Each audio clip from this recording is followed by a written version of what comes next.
staged UFO attack on Earth. We have been preconditioned by all the media for the past couple of decades to slowly but surely start accepting the existence of aliens and UFOs.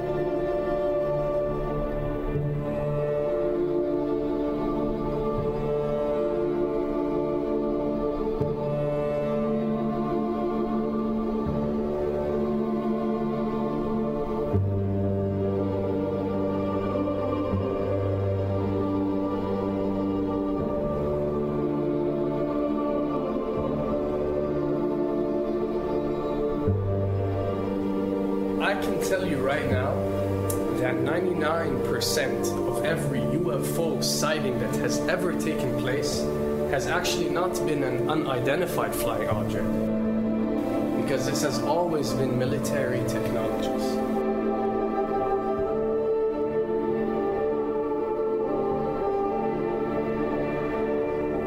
Another thing I'd like to point out is surveys and questionnaires.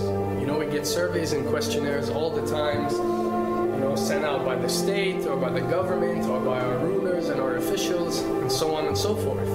Do you really think that these ruling powers care about what you think? Do you really think that they're waiting to ask you and receive your answer before making a decision? What happens with these questionnaires is that they are released. For example, what country do you think the US should attack next?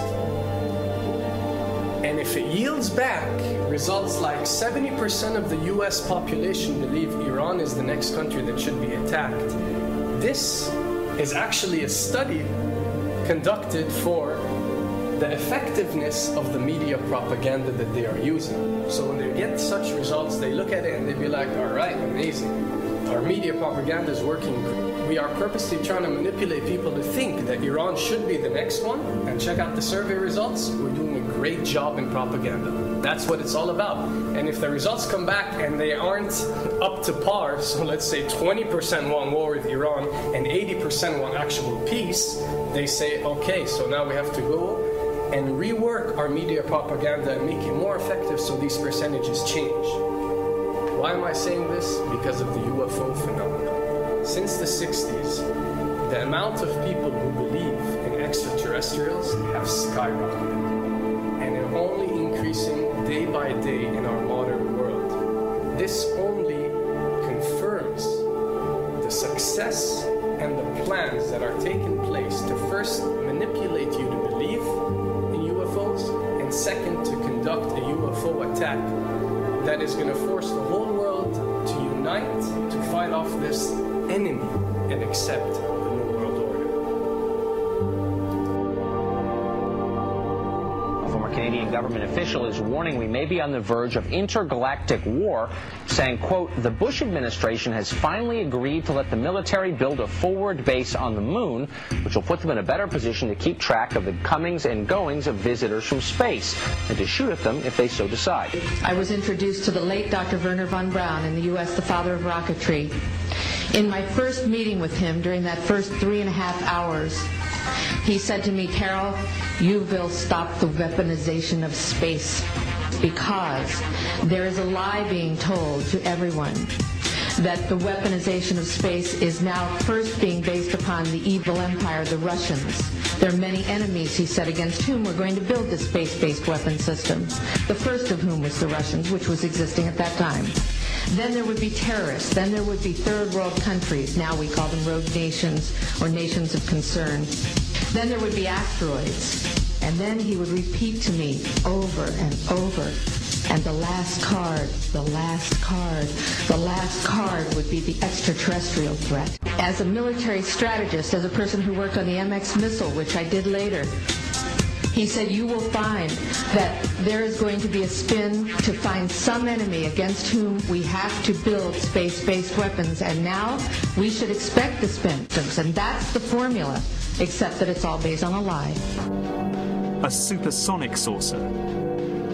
Called the Silver Bug, it was truly revolutionary. The plans show in detail a multi-jet engine craft that boasted amazing maneuverability and speed. It's an intriguing thought that this concept may tie in with the work of the German scientists who brought saucer technology to the US at the close of the Second World War. What was needed were certain cover stories. What do you do when people are spotting aircraft and then telling reporters that they've seen something very unusual flying out of an airbase in Nevada?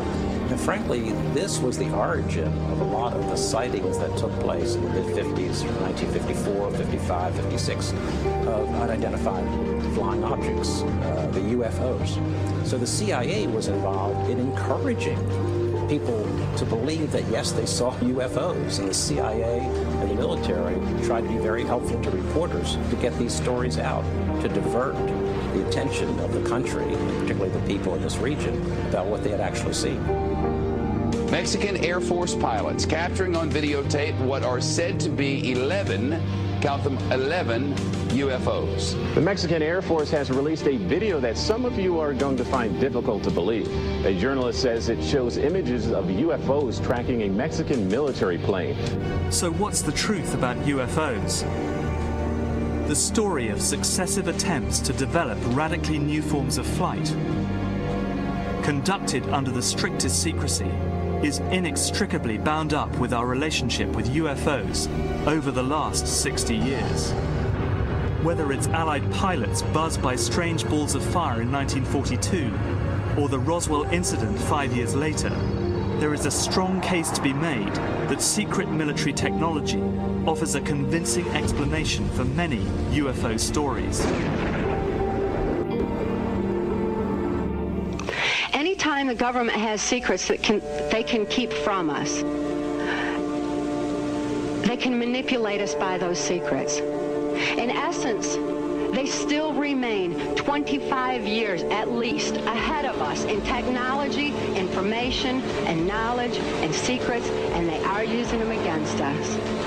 I heard over the years many times over that the plan to usher in the New World Order would be to make all the people in this country and around the world feel totally helpless to prevent the New World Order from occurring, this world dominance plan, by saying that we had been invaded by aliens, so that we would say, oh, please, UN, come in and help us all.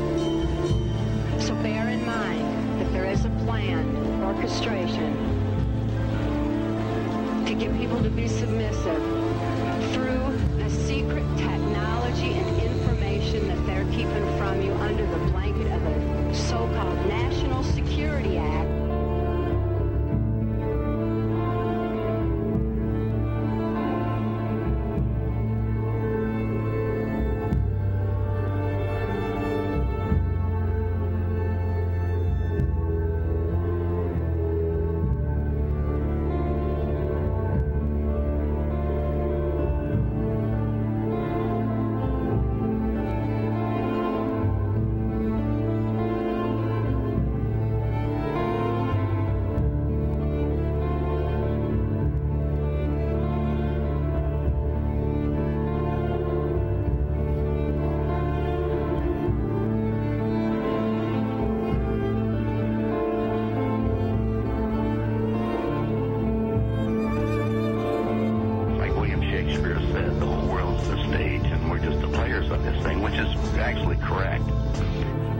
Perhaps we need some outside universal threat to make us recognize this common bound. I occasionally think how quickly our differences worldwide would vanish if we were facing an alien threat from outside this world.